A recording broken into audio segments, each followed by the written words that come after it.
dib markii ay ku eedeeyeen in ay galeen falgaalnimo ah. waxaa goordhow garoonka diyaaradaha aadan cadde magaalada muqdisho la soo gaadhsiiyey meydka marxuum injineer cabdiraxmaan cumar cismaan yariisow. diyaarad qaas ah oo ka soo qaaday magaalada dooxa ee dalka qatar ayaa keentay meydka guddoomiyihii hore ee gobolka banaadir magaalada muqdisho. meydka oo lagu soo daboolay calanka Soomaaliya ayaa waxaa ka soo dejiyay qaar ka mid ah ciidamada iyagoo goordhowna lagu tukan doona janaasada. Allah u naxariistay marxuumka ayaa waxaa janaasadiisa ka soo qaybgeli doona madaxda dalka ugu sarreysa, madaxweynaha, ra'iisul wasaaraha iyo mas'uuliyiinta kale ee dowladda. dhowaan ayuu marxuumku u geeriyooday dhaawacii ka soo gaaray weerarkii lagu soo qaaday xarunta dowladda hoose ee Xamar. dhanka kale ehelada Allah u naxariistay guddoomiyihii hore ee gobolka banaadir injineer yariisow ayaa shaaca ka qaaday in ay tuhunsan yihiin qaraxii lagu dilay marxuumka inuu ahaa mid aysan ka dambeynin ururka al-shabaab balse ay ka dambeeyeen dad isaga ka agdhowaa. nabadoon Axmed Maxamed Muuse oo adeer u ahaa injineer yariisow ayaa shaaca ka qaaday in qaraxii lagu dilay injineer yariisow uu ahaa mid gobolka dhexdiisa laga soo abuuray oo aysan waxba ka jirin in meel bannaanka ah laga keenay. nabadoon Axmed Maxamed Muuse ayaa sheegay in uu rumaysan yihiin in qaraxa lagu dilay uu ahaa mid ay fuliyeen dad cadow ku ah yariisow oo ku dhex jiray maamulka gobolka banaadir weliba aad isaga ugu dhowaa.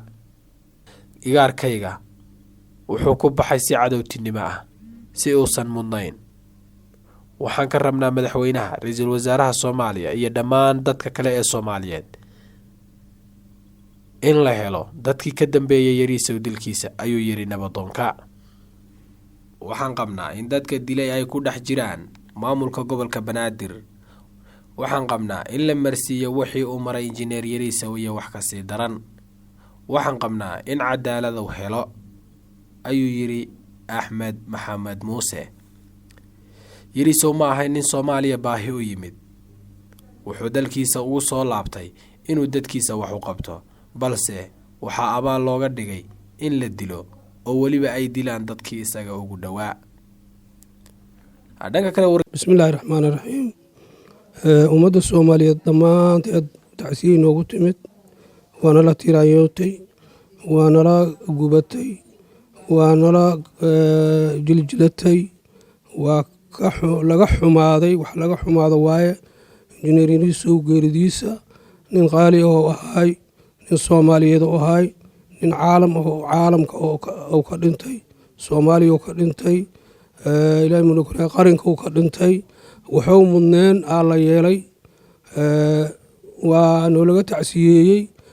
macal dowladda waa nooga timid, ra'iisul wasaaraha waa noo yimid, duubabka Soomaaliyeed waa noo yimideen, nabadoonada Soomaaliyeed Muqdisho waa noo yimideen, waa ka tiraanyoodeen. laakiin haddana waxaa maqan qaabkii uu ku baxay ilaa iyo hadda ma hayno. qaabkii wiilkayna ku baxay ma la hayo.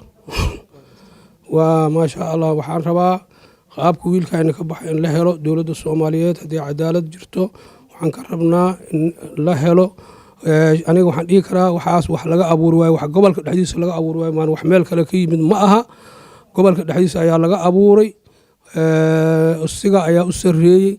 inta ka hooseyso ama sakuuradka meesha joogo waa uun wax dhaxdaa, intaas waxay og yihiin waaye. wax qaar dadka ma isla ogo, laakiin qaar ka mid ah oo asiga cadowgiisa ahay ayaa meesha ka dhex abuuray. aniga wax kalaa meel kale ka yimideen ma qabo. sanadkayga 71 sanaan jiraa, ma arkin tanoo kaleento, mana maqlin. dowladda maxamed siyaad barraa la soo shaqeynay, dowladdii oo cabdirashiidaan wax ka soo arkay badanaa. dowladda maxamed siyaad barraa aniga wax ka shaqeeyey.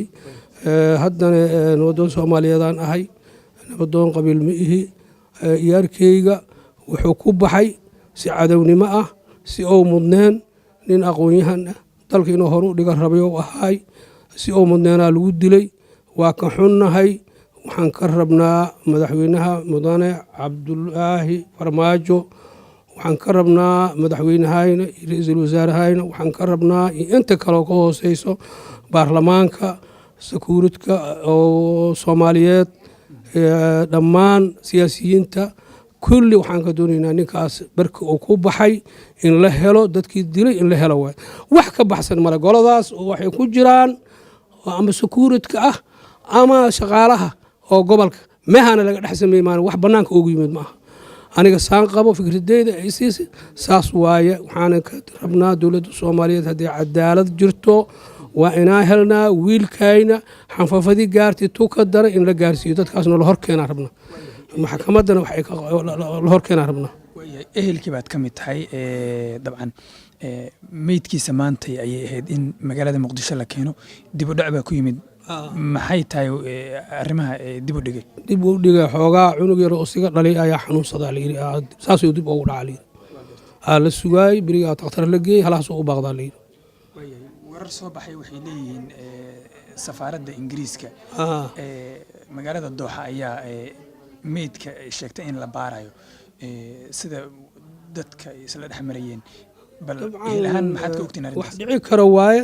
ninkan dhalasha ingiriis oo haastay shacibka ingiriiska ka mid ahaay wax dhici kara waaye dowladka ayna dheeraa la yidhi waa dhici karaan laakiin aniga wixii aan u maqlay saasay ahayd dhinacaasna waa ka imaan kartaa dalka ingiriiskana waa ka tirsanayo baasboor ingiriis oo lahaay dalka soomaaliyana waa u dhalayay in dalka soomaaliya oo hormaro ugu yimid maahan haddan ini dhibaato u keentayna ma ahayn meeshan dhibaato shaqo uma soo doonan laakiin dalkiisa iyo dadkiisa iyo diintiisa inuu wax u qabto u yimid saanaana loogu amaalgudintiisa saasay noqotay isla arrintan baaritaanka safaaradda ingiriiska ma maqasheen idinku markii laga soo tago in ay imaan karto dhag ahaan waa u wargeyska Daily Nation ee ka soo baxa magaalada Nairobi ee dalkani Kenya ayaa waxa uu qoray in madaxweynaha Jubbaland Axmed Maxamed Islaam uu wajahayo dagaal iyo mucaaradad xooggan oo kaga imaanaysa madaxweynaha Soomaaliya Maxamed Cabdullaahi Farmaajo.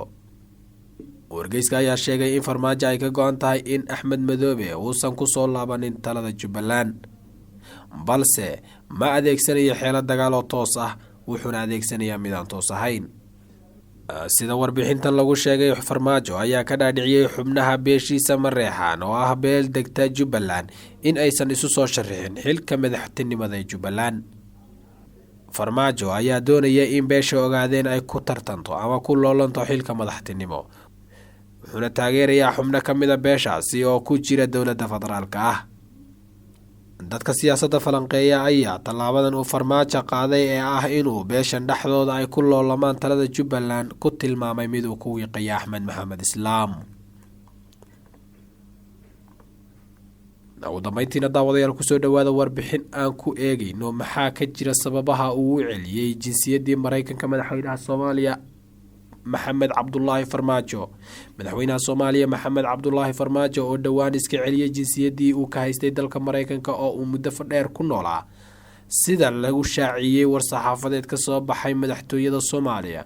dadka ka agdhow Sheekh Mukhtaar Roobo Abu Mansuur ayaa sheegay in madaxweynaha Soomaaliya Maxamed Cabdullaahi Farmaajo uu wajahay dacwad ay dad Soomaaliyeed kaga fureen dalka Maraykanka dhowr bilood ka hor maadaama uu madaxweynuhu yahay muwaadin Maraykan ah.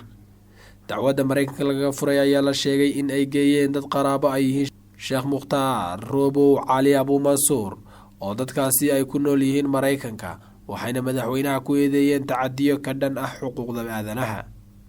sarkaal ka tirsan xisbiga amni iyo cadaalad oo aasaasay Sheekh Mukhtaar Roobo ayaa warbaahinta u sheegay in maxkamad ku taala dalka Maraykanka ay dacwad geeyeen ka dhan ah madaxweyne Maxamed Cabdullaahi Farmaajo isla markaana ay maxkamaddu aqbashay ama qabatay kiiska ka dhanka ah Farmaajo.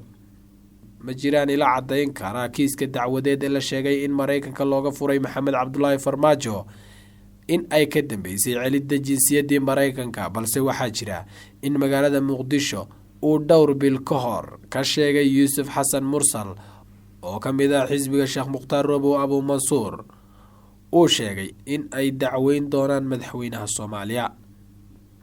Farmaajo waan dacweyn doonaa kama hari doono waxaan ballan qaadaynaa inuu ka qoomameeyo Farmaajo dadkii uu ku laayay Baydhabo iyo xariggii Sheekh Mukhtaar Roobo ayuu magaalada Muqdisho ka sheegay Yuusuf Xasan Mursal oo qaraabo dhow ay yihiin Sheekh Mukhtaar Roobo Cali Abu Mansuur. dhowr su'aalood oo kale ayaa ka dhalatay sababta madaxweynaha Soomaaliya uu u wareejiyay jinsiyadda Maraykanka waxaana su'aashaasi isweydiinaya shacabka Soomaaliyeed ee ku nool magaalada Muqdisho iyo guud ahaanba ummadda Soomaaliyeed ee ku sugan dalka iyo dibaddiisaba.